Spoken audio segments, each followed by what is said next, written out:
ছাড়িয়ে দেয়। এই পয়সা ইনকাম করার জন্য কে কত কি করছে, ইউটিউবে আর ফেসবুকে বাড়ির ঘরে আপনার বসে বসে নাচে নেচে স্বামী স্ত্রীতে আপনার মোবাইলে ছেড়ে দিয়েছে, স্ত্রীকে নাচাচ্ছে আর স্বামীতে ভিডিও করছে, দিয়ে ফেসবুকে ছেড়ে দিতেছে পয়সা কামাই করার জন্য, ইউটিউবে ছেড়ে দিতেছে। আপনাদেরকে অনুরোধ করব, হালাল উপার্জন করুন, হালাল উপার্জনের মাধ্যমে জীবিকা নির্বাহ করুন, হারাম উপার্জন থেকে বিরত থাকুন। বেরাদারান ইসলাম, অনুরোধ করে বলবো, তো আপনার নির্জন রাত্রিকালে নবী আমার আরাম করতেছিলেন। সেই রাত্রিতে আল্লাহ তাআলা, কেবল হাদিসের অনুবাদটুকু বলি, নির্জন রাত্রিকালে আল্লাহ তাআলা বলেন, জিবরাইল আজ আমার নবীর মেরাজের রাত্রি, আজ আমার নবীর মেরাজের রাত্রি, জান্নাতে যাও, জান্নাতে গিয়ে একটি তোমার ইচ্ছা মোতাবেক যানবাহন নির্বাচন করে নিয়ে আমার নবীকে নিয়ে এসো। সুবহানাল্লাহ বলেন, একটু জোরে বলেন। এটা রজবের মাস, এই জন্য একটু মেরাজের কথাটা বলি, কারণ নবীর শারীরিক মেরাজকে অস্বীকার করা হচ্ছে। একটা কাদিয়ানি জামাত বলে একটা জামাত বেরিয়েছে দল, কোন ভাই থাকলে রাগ করিয়েন না। এই কাদিয়ানি জামাতের নেতা হলো আপনার মির্জা গোলাম আহমদ কাদিয়ানি, ওর বাড়ি হলো পাঞ্জাবের গুরুদাসপুরে, ওর বাপের নাম আব্দুল হাকিম আর ওর মায়ের নাম হলো চেরাগ বিবি। এই চেরাগ বিবির বেটা মির্জা গোলাম আহমদ কাদিয়ানি লন্ডনের হোয়াইট হাউসে মিটিং করার পর বলল, আমি নবী। আর আমার নবী বলেন, আমার বাহ্যিক ইন্তিকালের পর কিয়ামতের পূর্বে 30 জন মিথ্যা নবী দাবিদার হবে, নবী দাবি করবে, তার মধ্যে একজন এই মির্জা গোলাম আহমদ কাদিয়ানি। মা মারিয়াম রাদিয়াল্লাহু তাআলা আনহা সম্পর্কে অশালীন ভাষা ব্যবহার করেছে, ঈসা আলাইহিস সালাম সম্পর্কে অশালীন মন্তব্য করেছে। এবারে তারাই নবীর শারীরিক মেরাজকে অস্বীকার করতেছে। রাদারান ইসলাম, তো নবী নিকটে আসলেন, আসার পর আওয়াজ দিলেন, নবী আমার চক্ষু খুলে দিলেন, বলে, জিবরাইল কি ব্যাপার? বলে, ইয়া রাসূলুল্লাহ, আজকে আপনার মেরাজের রাত্রি, আল্লাহ তাআলা প্রেরণ করেছেন আপনাকে নিয়ে যাওয়ার জন্য, আজকে আপনার মেরাজের রাত্রি। বলে, আজকে মেরাজের রাত্রি? বলে, হ্যাঁ। তো নবী আমার জেগে গেলেন, বিছানা থেকে উঠে গেলেন, আগে জমজমের পানি এনে দিলেন জিবরাইল আলাইহিস সালাম, নবী আমার সেই পানিতে ওযু করলেন। তাহলে জিবরাইল কার নাম? নবীর খাদেমের নাম হলো জিবরাইল, নবীর চাকরের নাম হলো জিবরাইল। আপনি উঠিয়ে দেখুন না, দরুদে তাজ উঠিয়ে দেখুন, দরুদে তাজে বলা হয়েছে জিবরিল খাদিমুহু, জিবরাইল আলাইহিস সালাম নবীর খাদিম। আপনি হায়াতুল হায়াওয়ান কিতাব উঠিয়ে দেখুন, কয়েকটি কিতাবে বর্ণিত হয়েছে জিবরাইল আলাইহিস সালামকে কেন তৈরি করা হয়েছে। তো বলে, সাইয়্যিদুনা জিবরাইল আলাইহিস সালাম ইন্নামা খুলিকা লিখিদমাতিন নবী সাল্লাল্লাহু আলাইহি সাল্লাম, আমাদের সরদার জিবরাইল আলাইহিস সালামকে আল্লাহ নবীর খিদমত করার জন্য তৈরি করেছে। নবীর খিদমত করার জন্য কতবার এসেছিলেন? তো 24,000 বার নবীর নিকটে এসেছিলেন, 24,000 বার নবীর নিকটে এসেছিলেন। জিবরাইল আলাইহিস সালাম সিদরাতুল মুনতাহাতে অবস্থান করতেন, আর নবী মদিনা শরীফ থেকে ডাক দিলে জিবরাইল আলাইহিস সালাম আমার নবীর ডাক শ্রবণ করে চলে আসতেন। এ বেরাদারান ইসলাম, তো জিবরাইল আলাইহিস সালাম পানি দিলেন, ওযু করলেন, বুরাকের পৃষ্ঠে আরোহণ করলেন। ওই যানবাহনটার নাম ছিল বুরাক। কি নাম বললাম? বুরাক। জোরে বলেন না। আকৃতিতে কেমন ছিল? গাধার চেয়ে একটু বড়। গাধা দেখেছেন? গাধার চেয়ে একটু বড়। আর খচ্চর, ঘোড়ার চেয়ে খচ্চর বড় হয়। ওই যে আপনার মিলিটারি যারা তারা চাপে না, ওই খচ্চরের চেয়ে ছোট, গাধার চেয়ে বড় আর খচ্চরের চেয়ে ছোট। এইরকম যানবাহনটার কোয়ালিটি ছিল। আর ওর গতি কত ছিল? তো হাদিস শরীফে বলা হয়েছে, যত দূরে গিয়ে দৃষ্টি পড়তো তত দূরে গিয়ে কদম পড়তো, এত তার গতি ছিল। বরকুন মানে বিজলি, আপনার 1 সেকেন্ডে 86,000 আপনার ওর গতি, বিদ্যুতের গতি। ব্রাদারান ইসলাম, তার পক্ষে ওই বুরাকের গতি বেশি ছিল। নবী আমার সুসজ্জিত হয়ে বুরাকের পৃষ্ঠে আরোহণ করলেন। বুরাকের লাগাম আমার জিবরাইল আলাইহিস সালামের হাতে, নবীর সঙ্গে সঙ্গে চলতেছে। জি, তাহলে যত দূরে দৃষ্টি পড়তো সেখানে গিয়ে কদম পড়তো। ওই বুরাকে লাগাম জিবরাইল আলাইহিস সালামের হাতে। মেরাজ শরীফ শুরু কোথা থেকে? মক্কা শরীফ থেকে। মুখস্থ হবে না? নবীর মেরাজ শরীফ শুরু কোথা থেকে, আরম্ভ কোথা থেকে? মক্কা শরীফ থেকে। কার ঘর থেকে? উম্মে হানির ঘর থেকে। কিছু দূর যাওয়ার পর বুরাকের লাগামকে খিঁচলেন, বুরাক দাঁড়িয়ে গেল। জিবরাইল আলাইহিস সালাম বলেন, ইয়া রাসূলুল্লাহ, অবতরণ করুন। নবী আমার অবতরণ করলেন। বলে 2 রাকাত নামাজ পড়ুন। নবী আমার 2 রাকাত নামাজ পড়লেন। নামাজ পড়ার পর জিবরাইল আলাইহিস সালাম বলছে, ইয়া রাসূলুল্লাহ, আপনি যে জায়গাতে নামাজ পড়লেন এই জায়গাটার নাম কি? তোমার রাসূলুল্লাহ বলেন, জিবরাইল, এই জায়গাটার নাম হলো মদিনা তাইয়্যিবা। একটু জোরে বলেন না। বলে মদিনা তাইয়্যিবা। বলে ইয়া রাসূলুল্লাহ, আপনি মক্কা শরীফ থেকে হিজরত করে এই মদিনা শরীফ আসবেন, আর এই মদিনা শরীফ আপনার সবচেয়ে গুম্বাদ তৈরি হবে। নবী আমার হিজরতের পূর্বেই জানতেন যেখানে আমি হিজরত করে আসব। 2 রাকাত নামাজ পড়লেন। স্থল পথে চলছে মেরাজ, এখনো ঊর্ধ্ব আকাশে নয়, ঊর্ধ্ব গগনে নয়, স্থল পথে চলছে। তারপর আবার আরোহণ করলেন, বুরাক চলতেছে। কিছু দূর যাওয়ার পর নাসাই শরীফের হাদিস বলতেছে, লাগাম খিঁচলেন, দাঁড়িয়ে গেল বুরাক। বুরাক দাঁড়িয়ে গেল। নবী আমার বললেন, ইয়া রাসূলুল্লাহ, অবতরণ করুন। অবতরণ করলেন। বলে 2 রাকাত নামাজ পড়ুন। 2 রাকাত নামাজ পড়লেন। বলে ইয়া রাসূলুল্লাহ, জায়গাটির নাম কি? তো বলেন, জায়গাটির নাম হলো তুরে সিনা। তুরে, জোরে বলেন না। তুরে সিনা, যাকে তুর পর্বত বলে, ঐতিহাসিক পর্বত।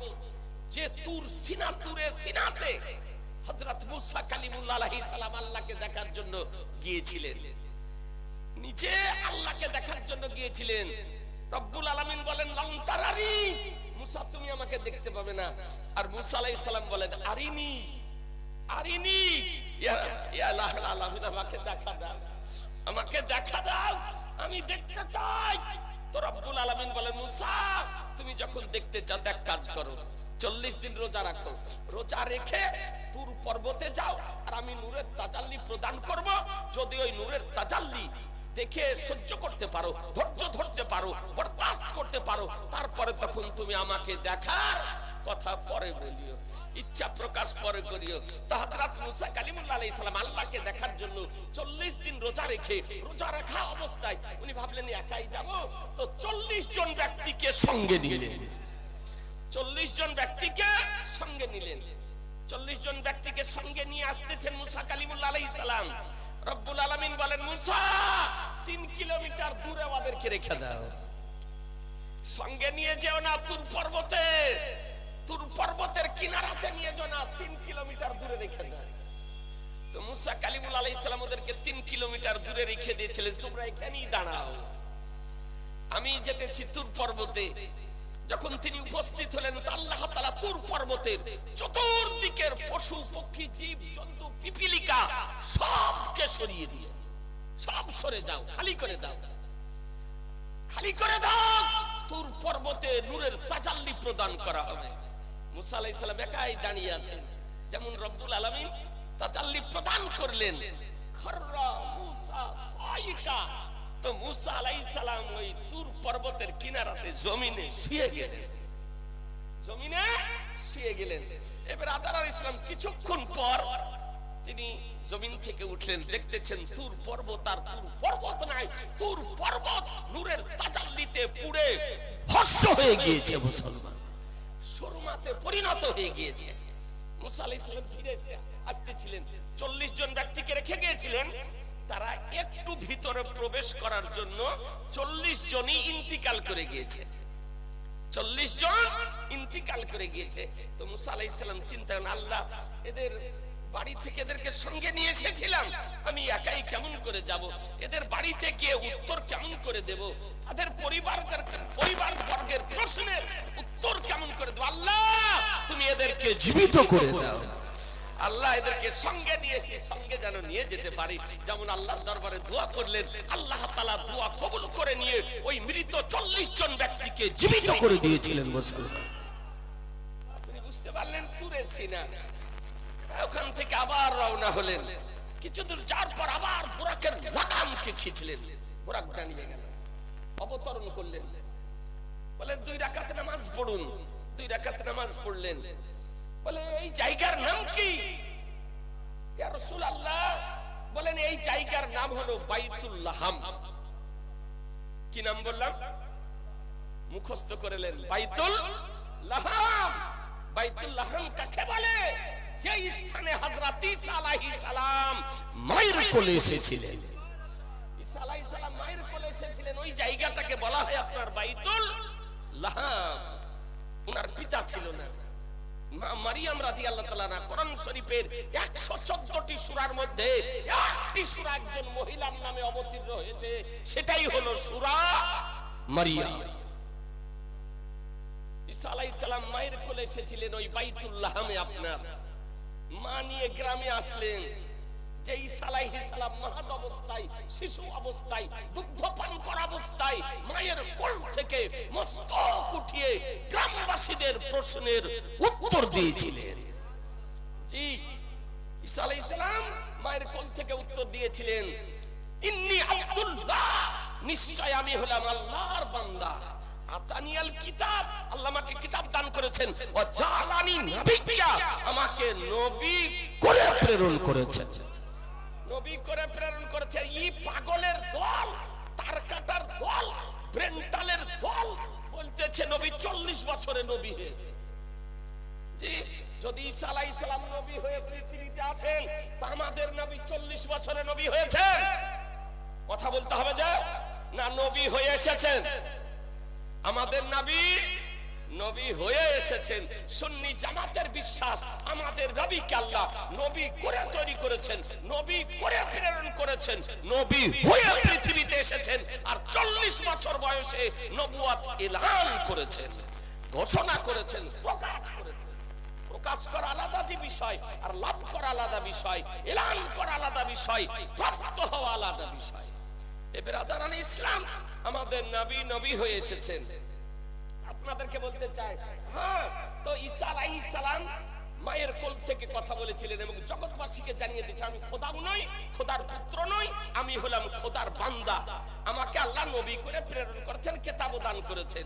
যে হযরত ঈসা আলাইহিস সালামকে আল্লাহ মুজিজা দিয়েছিলেন, যদি মৃত ব্যক্তিকে কুম বিজনিল্লাহ যদি বলতেন, কসম খোদার, সঙ্গে সঙ্গে মৃত ব্যক্তি আপনার জীবিত হয়ে যেত। যে হযরত ঈসা আলাইহিস সালাম যদি মায়ের পেটের অন্ধের চোখে যদি হাত রেখে দিতেন, সঙ্গে সঙ্গে দৃষ্টি ফিরিয়ে পেত। যে হযরত ঈসা আলাইহিস সালাম কুষ্ঠ রোগীর শরীরে হাত রেখে দিলে কুষ্ঠ রোগ ভালো হয়ে যেত। যে হযরত ঈসা আলাইহিস সালাম মাটিতে হাত মেরে মাটি উঠিয়ে যদি ফুঁক দিয়ে দিতেন, তো কসম খোদার বাদুড় হয়ে উঠতে আরম্ভ করত, বাদুড় হয়ে উঠতে আরম্ভ করত। এই হযরত ঈসা আলাইহিস সালামের পাওয়ার। এ বেরাদারান ইসলাম, আর ই বলছে নবী আমাদের মতন মানুষ। আমাদের শায়রে ইসলাম পড়তে ছিল না যে হাম জেসে বাশার, এরা এদের কথা হলো নবী আমাদের মতন মানুষ।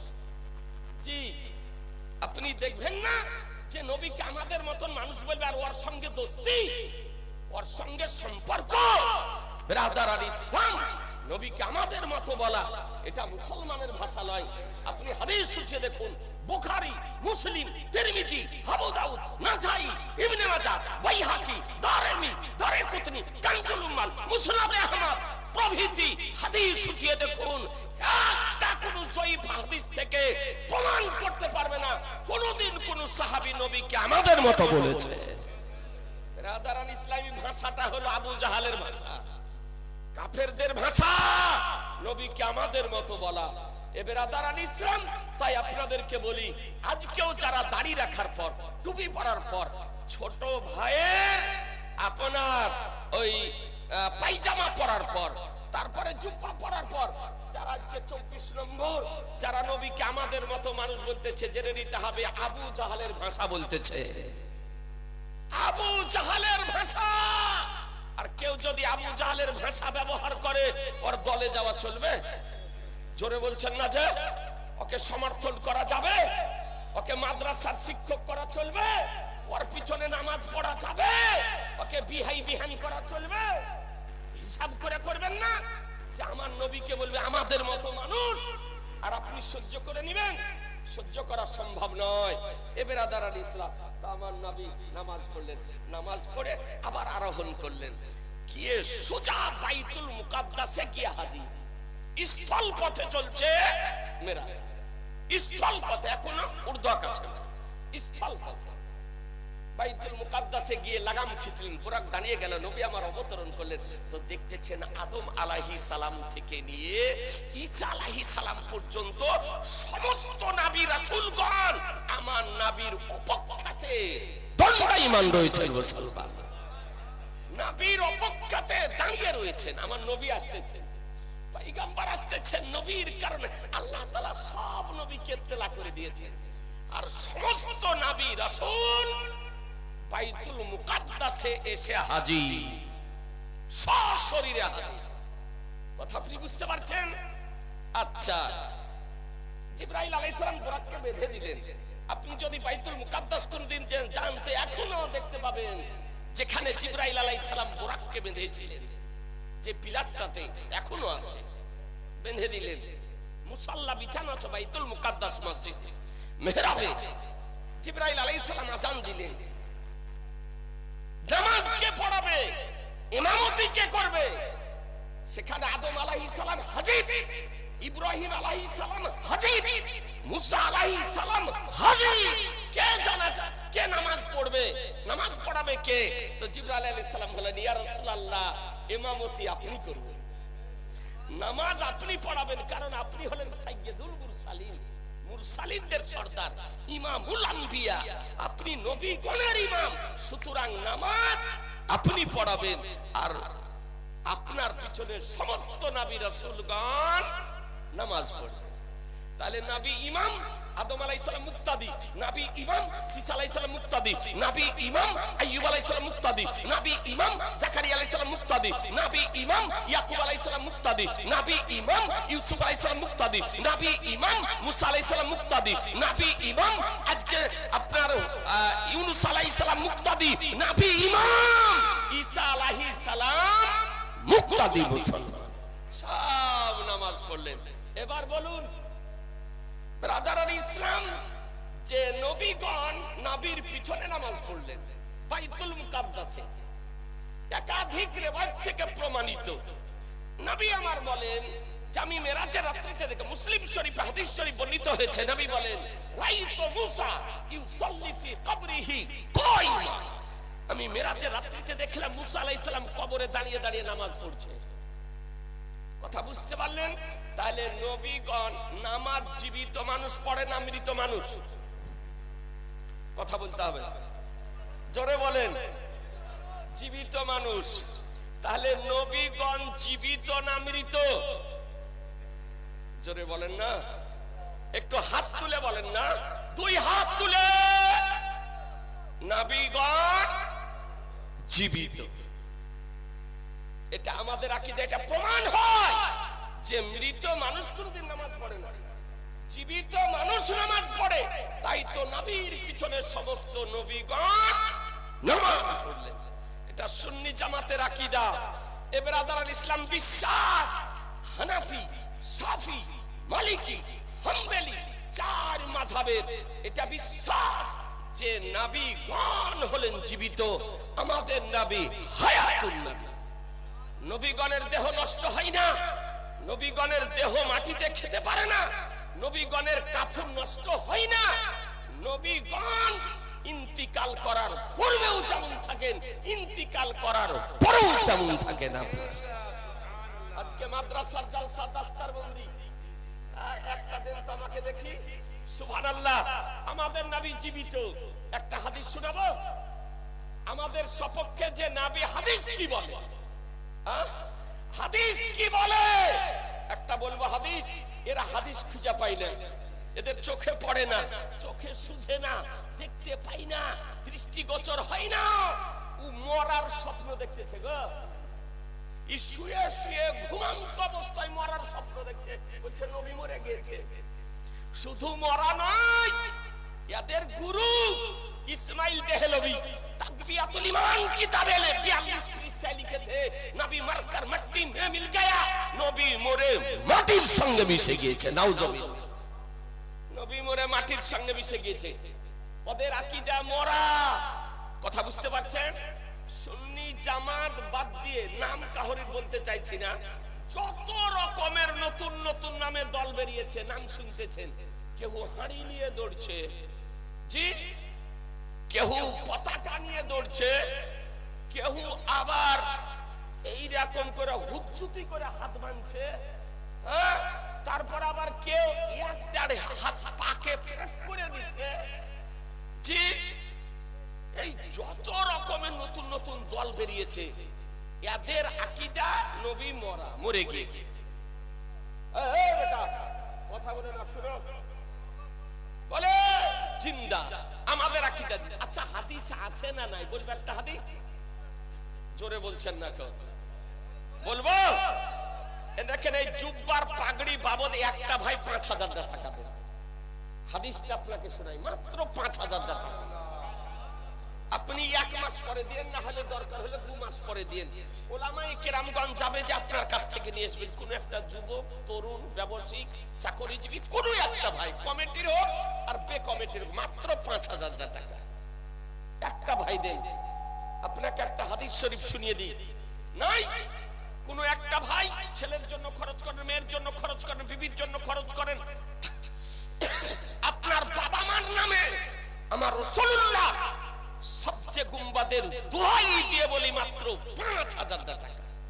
সেক্রেটারি হোক, সভাপতি হোক, ক্যাশিয়ার হোক, কমিটির হোক, বে কমিটির হোক, দেশের হোক বিদেশের হোক, যে কোনো একটা নবী প্রেমিক ভাই মাত্র 5000 টাকা। পারবেন না দিতে? আপনি 2 মাস পরে দেন, 3 মাস পরে দেন, ভুট্টা উঠবে তারপরে দিয়ে দিন, ফসল হবে তারপরে দিয়ে। একটা ভাই আপনার জন্য আপনার বাবা মা বাড়ি করে গিয়েছে, গাড়ি করে গিয়েছে, জমি জায়গা করে গিয়েছে, অন্ধকার কবরে কি অবস্থায় রয়েছে আপনি জানেন না। আপনার পিতার আত্মার শান্তি কামনার জন্য কোন মা পারবেন, কোন ভাই পারবেন? একটু চট করে বলেন না। আল্লাহ আপনাদের রুজি রোজগারে বরকত দিবে ভাই। আলহামদুলিল্লাহ, আজকে মাদ্রাসা চালাতেছেন।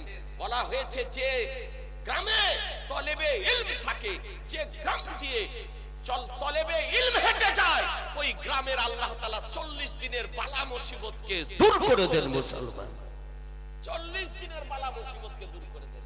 যে কবরস্থানের পাশে দিয়ে যায়, ওই কবরস্থানের 40 দিনের আযাবকে আল্লাহ দূর করে দেন। আপনার গ্রামে মাদ্রাসা কালামে পাক তেলাওয়াত করবে, আপনার গ্রামে আল্লাহ তাআলার রহমত বর্ষিত হবে। মুসলমান একটা ভাই হবে না, একজন ভাই, একটা ভাই পারবেন না তো? যদি সম্ভব না হয় তো একটা ভাই 2000 টাকা দেন। 2000 টাকা, মাত্র 2000 টাকা একটা আপন বাবা মার নামে। আপনি 1 মাস পরে দেন, 2 মাস পরে দেন। হাদিসটা আপনাকে শুনিয়ে দিই। আলহামদুলিল্লাহ 5000। আলহামদুলিল্লাহ ওনার ছেলে দাস্তার হবে। আলহামদুলিল্লাহ দেখেন ভাইজান, ওনার ছেলে দাস্তার হবে। ভাইজান আবার 5000 টাকা দিয়েছে। নারায়ে তাকবীর, নারায়ে রিসালাত, মাসলাকে আলা হযরত, 5000 টাকা। এটা তো ওনার আব্বা দিল গো, যার ছেলে উনি দিলেন। আচ্ছা আপনারা দেন 1000 টাকা। বুঝতে পারছেন একটু ভারী হয়েছে। 1000 টাকা দেন, দেরি করিয়েন না। 1000 টাকা, মাত্র 1000 টাকা। একটু চট করে বলেন। আপনি পরে দিয়ে দেন, পকেটে না থাকে। আমার রাসূলুল্লাহর দোহাই দিয়েছি। দেখেন একটা হলো, সুবহানাল্লাহ, দেন দেখো 1000 টাকা বলেছি, বেশি বলে। দেখেন একটা হয়েছে। ওয়ালাইকুম সালাম। ভাইটা মোহাম্মদ জহিরউদ্দিন 1000 টাকা। আলহামদুলিল্লাহ। কত আছে বাবু? 1000 টাকা। তাহলে তিনটা হলো। তিনটা আছে। আর দুটো একটু চট করে বলেন। আর দুটো একটু তাড়াতাড়ি বলেন, দেরি করিয়েন না। এই মা বোনেরা, আপনারা পারবেন না? আপনাদের বাবা মা কবরে নাই? মাত্র 1000 টাকা। আমার রাসূলুল্লাহর দোহাই দিয়ে বলি, পয়গম্বরের দোহাই দিয়ে বলি, যুবকদেরকে বলি 700-800 টাকা করে মোবাইলে মারছে গো। মোবাইল আজকে 700-800 টাকা করে মারতে। আর দুটো নাই? পারবে না? আর দুটো বাবু, দুটো যুবক মাত্র 1000 টাকা। এই মা বোনেরা, আপন পিতার নামে, মায়ের নামে, শ্বশুরের নামে, শাশুড়ির নামে দেন মা। আল্লাহ আপনাদের রুজি রোজগার বরকত দিবে, ঘরও বারে বরকত দিবে। আর মাত্র 1000 টাকা।